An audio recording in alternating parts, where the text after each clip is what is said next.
Recently, people have started to realize that although they thought racism was over, in reality it never ended. We're starting to realize that we as Americans live in a country that's plagued by systemic racism, oppression, and injustice. Because we've all been raised in the same society, it can be hard to find solutions and see a change in sight. I, as a Black woman and an actress, writer, and director, seek to help break barriers in film, television, and literature. I know that there are countless issues surrounding race that are more pressing, but I believe that this topic is very important. For generations, the world has seen literature, television, and film as a reflection of reality. However, that lens has been known to come with many stereotypes and tropes, and watching a group only portrayed in certain ways can be damaging to people both inside that group and out. If we want to eradicate racism, sexism, queerphobia, or hate of any kind, we have to change the narrative of stories we're so used to seeing about groups of people who aren't straight white men. Now, I want to preface this video by saying that I'm in no way meaning to criticize or hate on any of the books, movies, or shows I address. Many of them are, or have been, some of my favorites. But it's because I know them better than most that I decided to use them as examples. Nothing that I say takes away from the fact that they are still good stories. As a kid, I loved watching Barbie movies like many other young girls. They're some of the only movies I remember watching at that age, and I still remember the songs to this day. But, of course, Barbie has always been a blonde-haired, blue-eyed character, typically paired with a dark-haired friend. Now, there have been some movies with a brown girl in them, like Barbie: A Fairy Secret, Barbie and the Three Musketeers, or The Barbie Diaries. But as usual, they all end up being token or side characters, so the focus was never on them. Regardless, the effect of these movies started to take shape in the way I saw myself. Aside from the fact that I had an awful habit of dressing in the same color from head to toe, I began to associate straight hair with beauty. Anytime I wanted to look presentable or get dressed up for an event, I'd ask my mom to break out the flat iron. I also wished I had blue or green eyes because I thought my brown eyes were boring. This is a mentality that I only started to shake off in recent years, that white equals beautiful. Middle school is pretty much when I realized that I wanted to be an actress and a writer as a career, and a lot of my inspiration came from a little show called Once Upon a Time, which I was obsessed with. There are probably some scenes I can quote in their entirety line by line. But upon watching the show again, I realized that none of the main characters were people of color. Of course, Lana Faria, who plays Regina Mills, is Latina, but that likely didn't register with me at that age, so I would have just seen her as another white character. Now, of course, the lack of people of color in the show isn't completely the fault of the writers, since the fairy tales they're based on have always featured white characters. But where was Tiana for the first 6 seasons?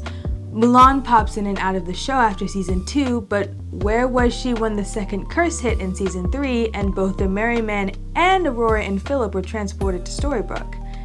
One of the only other things I did in middle school besides watch Once Upon a Time was read.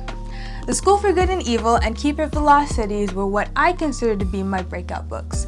They're the books that got me into reading in middle school. Then I went on to read the Selection series, the Mortal Instruments, the Legend trilogy, all of these books with white main characters. And I look at some of my favorite series to this day, like the Throne of Glass series, and I realized, spoilers if you haven't read the first book and are planning to, they kill the only black lead in the series within the first book, and she becomes a martyr and motivation for the main character. The rest of the heroes, the main leads who get the most read time, none of them are people of color. This is a common theme I began to notice in books, TV shows, and movies, which perpetuated the idea that white equals protagonist or white equals the hero. This leads me to high school, where I started to be exposed to black culture in film and television and how disconnected I was from it. I didn't grow up with the traditional black experience, so when my black friends would talk about watching shows like Martin or Fresh Prince, I couldn't relate. I'd always been drawn to entertainment with a touch of fantasy or sci-fi, and unfortunately, black people just weren't typically an important part of them. Then when I did start watching black media, I just couldn't connect with the stories they were telling or the characters they continued to portray. The loud and obnoxious black people, or the gang members hustling in the hood, even the ones about the trials and struggles of being black. Now, there's nothing wrong with any of these shows or movies, as they're all important parts of our history and culture and our journey to get to where we are now. But when you tell the same story about an entire race over and over again, it starts to set the expectation that that is all we are. Think about why Black Panther was such an incredible success. Not because it was another black film, but because he was a black superhero, a black character at the forefront of a Marvel film. Not a side character, not the token black, the main. Before I begin the next section of the video, I want to give a quick disclaimer. I'll be discussing the characters, plot points, and themes of the Vampire Diaries universe. So if you haven't seen those shows and don't want to be spoiled, I'd advise skipping to this time in the video. If you are a fan of the shows, I'd like to say that so am I. I love all three, the originals most of all, and I've watched them several times from start to finish. Also, in the wake of recent events, I've seen Julie Plec, a writer and the showrunner of the series, advocating for the Black Lives Matter movement in many of her tweets and posts. And she seems pretty passionate about the issue. And of course, The Vampire Diaries was created 10 years ago. A lot can and has changed in that time. People's opinions, ideas, and beliefs, as well as the way people of color are written, directed, and portrayed. I'm not using the TVD universe as an example to hate on the series. I'm simply doing it because I know it better than I know most shows, and because many of the problems I've seen in them can be applied to many other fantasy and sci-fi stories. I encourage you to really look at some of your favorite fictional stories and see if any of these trends are present in them.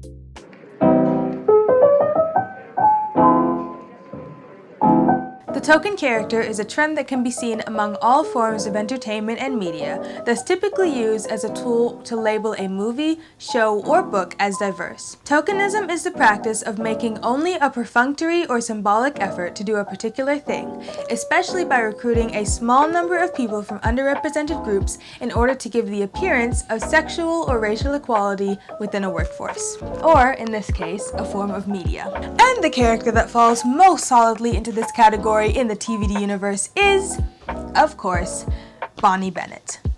Bonnie is a character that exists for the benefit of the other main characters in the story, in this case, her white friends, and she's characterized throughout the entire series with a lethal selflessness. She was constantly sticking out her neck for everyone else and literally died several times because of it. Bonnie's backstory is constantly brought up purely to serve the plot. Now you may be thinking, that's the point of having a backstory, but normally it's used for character development, so choosing to use her developmental scenes as tools for plot furtherance makes her feel less authentic.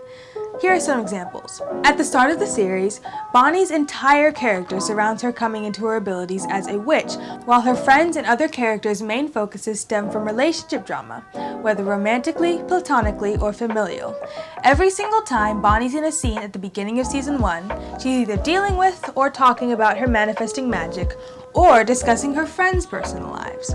Except for that one time when she went on a date with that creepy vampire guy, but even then...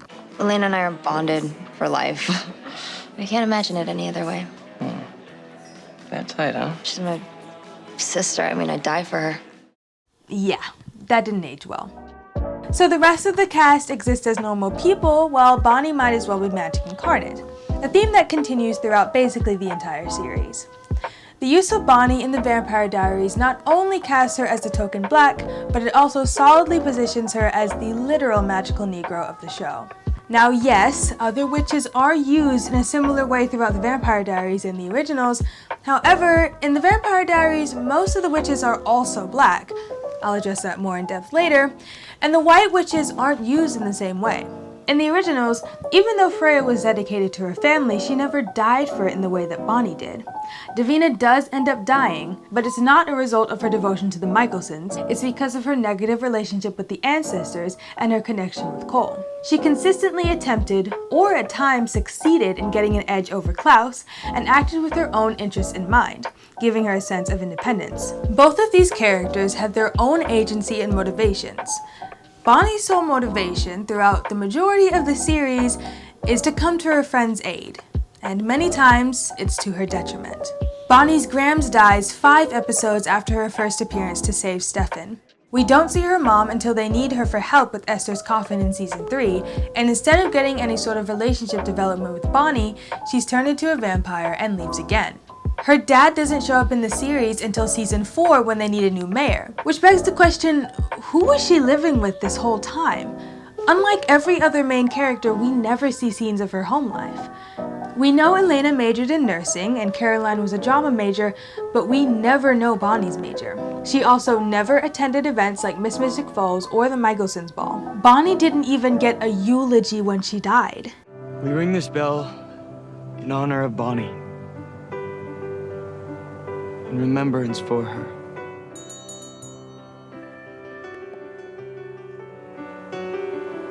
I'm not sure what else to say. Instead, she spent the whole time talking about her friends and telling them to move on with their lives. Another point of concern is the fact that Bonnie was never pursued or fought over like Elena, Catherine, or Caroline were. Elena, of course, had both Stefan and Damon, along with Matt and Liam. Catherine had the Salvatores and Elijah, and Caroline had Matt, Tyler, Klaus, Jesse, and Stefan. The only real love interest Bonnie was given were Jeremy and Enzo. Now, I absolutely love the Bon-Enzo relationship, but I have to admit, they weren't given as much development as other couples in the show. And the relationship between Bonnie and Jeremy never gave me the same feels that Elena and Caroline's relationship did. They were just so vanilla. The way Bonnie's love life is handled unfortunately presents the idea that her friends are more desirable than her. Please. Mr. Bed has seen a half-naked male all semester. I think Miss Cuddles is starting to feel sorry for me. I mean, look at her. You see how she's judging me? I need man help. At one point, it almost seemed as though the writers noticed and acknowledged the way Bonnie's been used throughout the series with how much she's like, What do you need? She seems to focus on herself a little more in season 7 and 8, and I appreciated how everyone banded together to help Bonnie at the end of season 7, even though they were risking their lives in the process, just like she's done for them so many times before. But she inevitably goes back to helping everyone else in the end, driving home the point that she existed for that purpose. And while Elena and Caroline had clear paths for their futures mapped out at the end of the show, Bonnie's ending seemed aimless because she didn't have any established goals or aspirations like her friends did. All we know is that she left with the plan to travel the world, an idea Enzo gave her. We don't know if she fell in love again, had any children, or if she even found peace like Elena and the Salvatore brothers did. Once again, her personal life is severely underdeveloped, and the only highlight is that she's the powerful witch that saved the town and all her friends one last time. I did it. Something that struck a chord with me between the Vampire Diaries and the originals was their tendency to, in a way, water down the impact of Black history in these stories. There are several times where we see flashbacks that include Black people interacting with the main vampires, but sometimes the historical significance of their interactions are either overlooked or underexplored. For example, Damon being a Confederate soldier didn't even register with me the first couple of times I watched it, but after I learned about the Civil War and rewatched the show, it honestly made me see Damon in a different light. We know that he didn't really want to be a part of the Confederate Army, but his reasons have less to do with his morals and more to do with his desire to be with Catherine and rebel against his father. I could give a damn about this war, Henry. To be honest, I only enlisted to please my father. I feel like it would have been more interesting if he actively disagreed with the Confederacy, as it would have given him a greater reason to desert and given him more of a disconnect from his father. It also could have strengthened his relationship with Bonnie, since he goes on to become best friends with a Black person. I mean, imagine if you found out that your best friend was once a Confederate soldier who fought so that your ancestors could remain slaves. I also think his sympathy towards slaves could have been linked to his sympathy for vampires. Of course, their struggles are completely different, but you see what I mean. And even if he didn't disagree with the Confederacy, there could have been visible growth in him going from fighting to keep slaves to having a Black person as one of his closest friends to the point where he'd call her family. You loved me. Time passed and you moved on to a new family. Well, so did I. I mean, that's a big jump. Another example I've noticed is Marcel's backstory. Marcel was born a slave, his mother died when he was young, and he spent his childhood under the brutal mistreatment of his father and slave master. But despite the incredible weight and impact his story should present, Marcel doesn't seem as affected by it as he should be. If you think about the way that people in real life are affected by trauma from their childhood, it's strange that Marcel only ever mentions his past a few times in season 1 and doesn't seem too fazed by the thought. They were your favorite once upon a time. Yeah, they were. Get my ass beat if I ever ate them working on that plantation, even the spoiled ones. Now they just remind me of a time when I couldn't have things. Interesting location to put down your roots. Same plantation where I was a slave. I guess that's why you never invited me over. And it's especially strange when you remember that the effect of Klaus's relationship with his father was a reoccurring plot point, and it's constantly explored even after Michael's second death. Marcel not only had an abusive father, but he was also a slave. The effects of slavery in America are still clear and relevant among African American people today. So by being present in that time period, Marcel absolutely should have been as troubled by his childhood as Klaus, if not more. But his main conflict with his past directly relates to Michelson drama. I also found it strange that the Brotherhood of the Damned never made it back to New Orleans with him. It's clear in season 2, episode 11, that Marcel is very passionate about being a part of this platoon. So much so that he calls them family to Klaus's face and turns all of them into vampires. But we never see them again after that. Bringing them to New Orleans and making them a part of his guys from season 1 is very on brand for Marcel, and yet that never happens. Instead, after the war, Marcel lures Papa Tunde to New Orleans in an attempt to drive Klaus out of the city so he can finally be with Rebecca. In other words, back to Michelson drama. Speaking of Rebecca, I recently realized that I'd only ever viewed her relationship with Marcel through the lens of Klaus's ire, which undoubtedly was the intent of the show, but I'd completely overlooked the fact that their relationship wouldn't have only been hindered by Klaus. Interracial relationships in the time when they were together were widely regarded with disgust and shame, but the social implications of their relationship are never addressed. Instead, the only thing keeping them from openly being a couple seemed to be Klaus. Now, Marcel is a character that deviates from the same tokenism that Bonnie was faced with. He's filled with a sense of agency and purpose that's either against or unrelated to the Michelsons from the start of the series. He even seems to point out some of the issues in having a blind devotion to the main characters of the show. I did everything you asked. I joined your stupid cult. I left my friends in the dust because that's what you needed. I did everything. We know. No, you don't. No, you don't. Marcel, he had no choice. Anybody who's not your family is nothing to you. Nothing. Marcellus, you are family. No, I'm not. For these reasons, he's a significant improvement in the way of tokenism, but he still has his own flaws as a black main character. Okay, I know that title is a little touchy, so let me explain.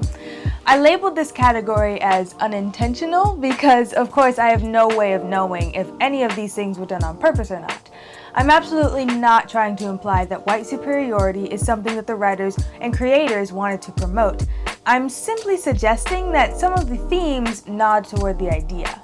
Now, some of these things are a little smaller and spread throughout the show, such as Klaus's attempts to put Marcel in his place, which is most clearly displayed in the imagery of Marcel kneeling before Klaus. All of this despite the fact that they're supposed to be like family. Or in the fact that the Michelsons' tendency to jump into black bodies has a very Get Out vibe, and I don't like it. But the major point I've seen in terms of white superiority is that witches have a tendency, almost exclusively on the Vampire Diaries, to be black. Now, on a surface level, this doesn't seem cause for concern, as it brings more black people into the show. And Personally, I think being a witch is the best option out of all the mythical creatures presented in the universe. However, witches have a history of being abused and used to serve vampires, who are typically white.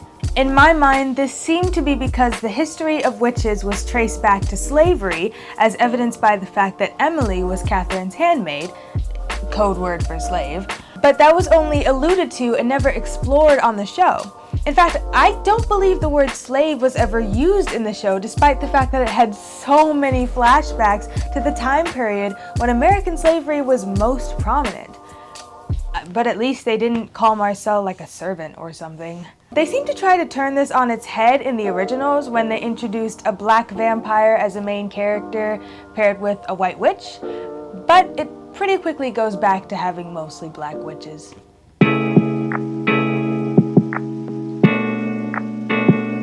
In addition to my main points, here are some things that I noticed that I didn't really have an argument for or against, but just felt off to me. The first is that there haven't been any black women main characters since Bonnie, or really any women of color as a main. There's been an increased amount of diversity on Legacies, but the women in the reoccurring cast are all white due to their history as being descendants of past main characters. Still, after Bonnie, every main person of color in the franchise has been a black man. Speaking of black male mains, my next subject is the fact that the Michelsons' love for Marcel never reappears, and they seem to trade off that love for hope. I found this especially strange considering Haley was considered a steadfast part of the family throughout almost the entire series, despite the fact that she was only with them for a few years compared to Marcel's decades of history with the Michelsons. But you're still one of us. A Michelson. Always will be. Gosh, that would be such a nice compliment if it didn't link me to so many homicidal lunatics. And I understand that he and Klaus had a lot of conflict in the first season, but Klaus had it out for him from the beginning, despite the fact that the last time he saw Marcel, he was like a son to him.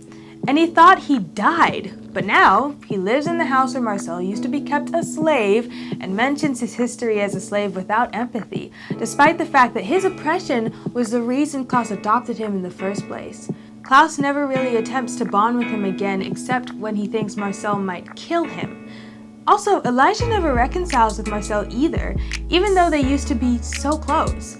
When I saw the flashbacks of them when he was a child, I thought they were going to start to mend their relationship, but no dice. I kept thinking maybe it's because they wanted Marcel to be with Rebecca, and that if he was like family it would make their relationship weird, but then why the constant push and rarely a pull?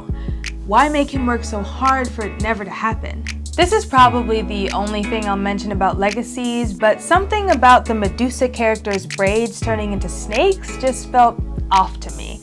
A couple of my black friends pointed it out and said that they felt weird about it, which was what brought it to my attention. Also, why isn't Caleb ever the quarterback? I was being recruited by D1 schools before I got here, all right? I don't lose. Girl, I used to eat townie scrubs like this for lunch. That's before I was a vampire. I mean, come on now. Before I move on, I do want to point out the progress that Julie Plec and the other writers of this franchise have made.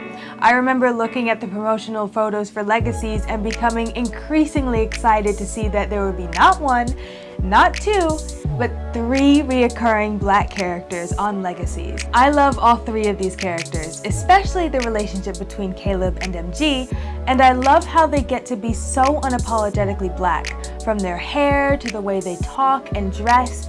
They remind me of black boys I know in real life. I do feel like Raphael doesn't have that much development besides being Landon's brother, but I also appreciate how they took the time out of an episode to explore his biological parents, and that it didn't directly serve the plot, which is an improvement from the way Bonnie's parents were introduced. So far, they haven't had the chance to explore Black history, although I think it would be pretty interesting, and I haven't seen any cases of white superiority. Yes, the show has its flaws, and yes, sometimes the black characters do take a backseat for the white characters' drama, but it's progress.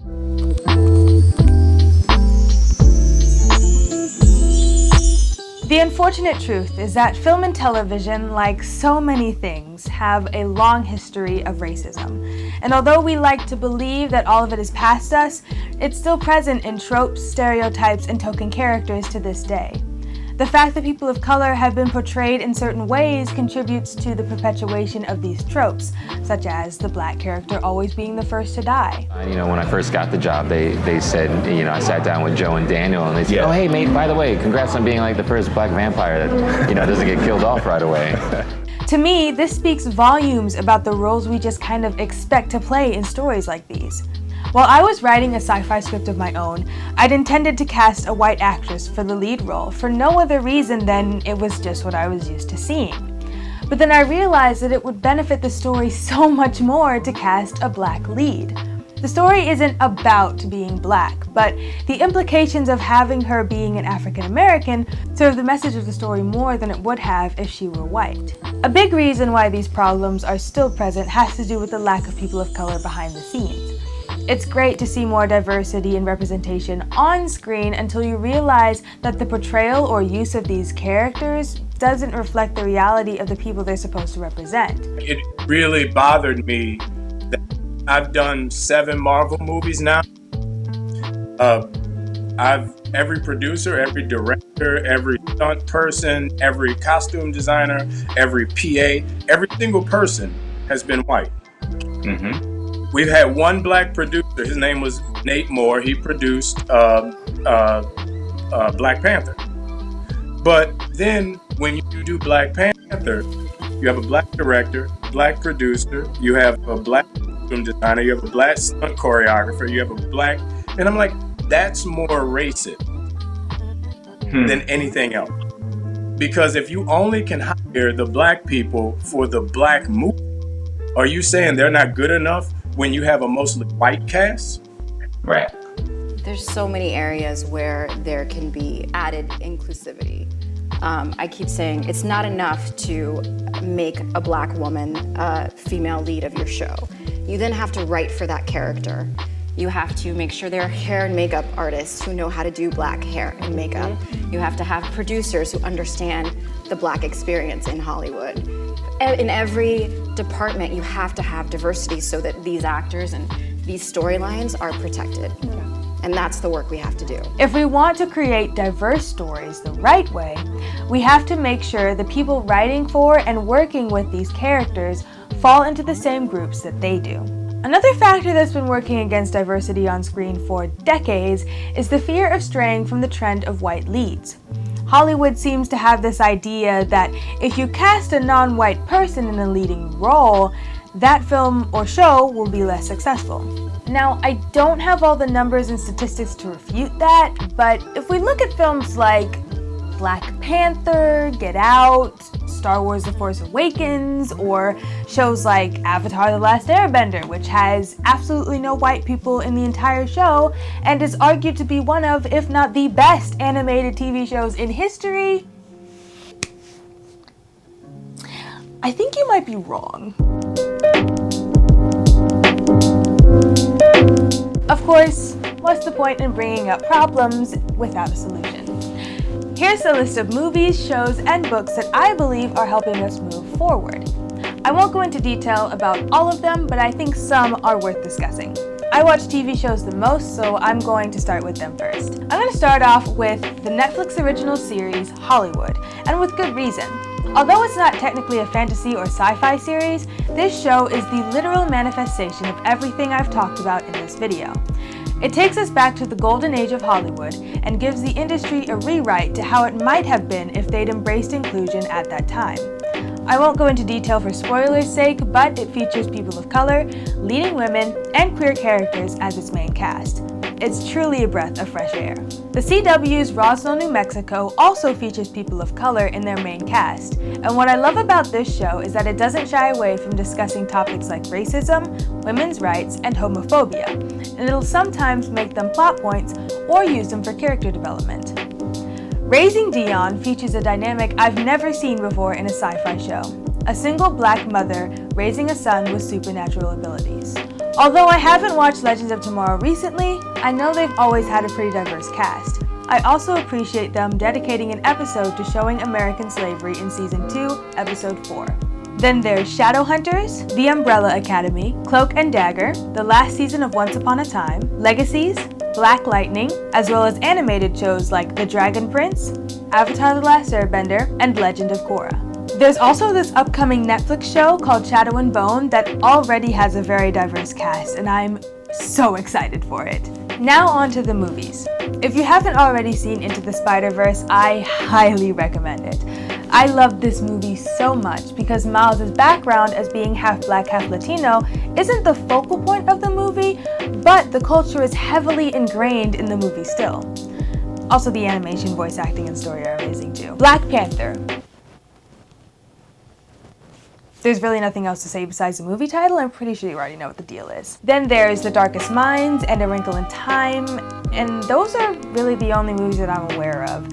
I'm sure that there are more, but I watch more shows than films. I'm ashamed to say that I haven't read a lot of books that feature people of color, but I'm working on it. I have read The Six of Crows duology, which is one of my favorite book series, and will be a part of the Shadow and Bone series on Netflix that I mentioned earlier.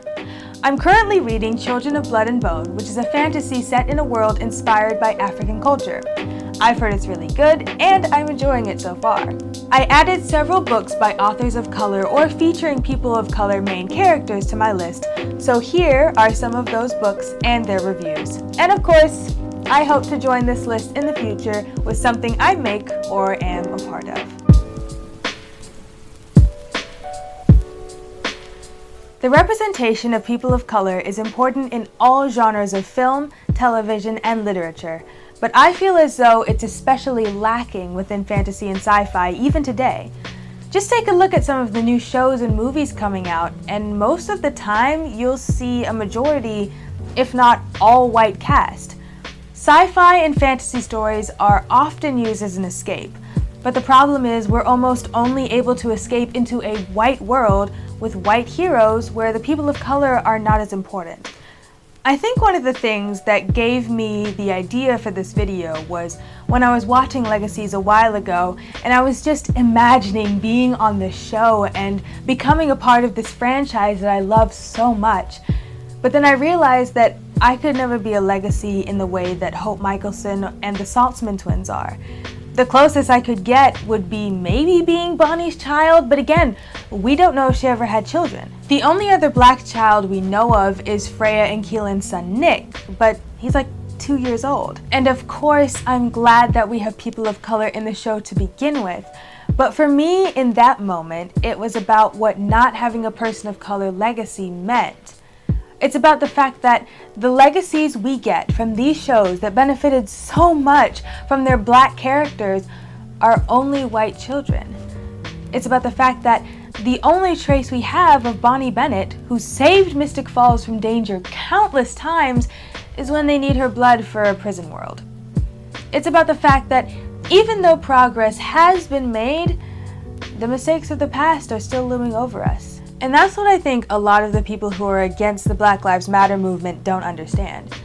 Sure, we aren't slaves or segregated anymore, but that doesn't mean that racism is over or that black people are equal to whites. Across the board, and specifically in film, TV, and literature, there is still so much work to be done.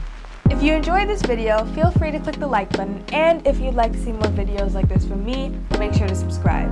Also, I will never claim to know everything about anything, so if you'd like to contribute something to the conversation, feel free to leave a comment down below, but please be respectful as all opinions are valid.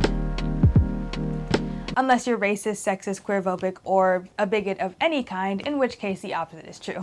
I have several other videos in development, so if you enjoy commentary and discussion videos like this one, be sure to stick around. Thanks for watching. Bye for now.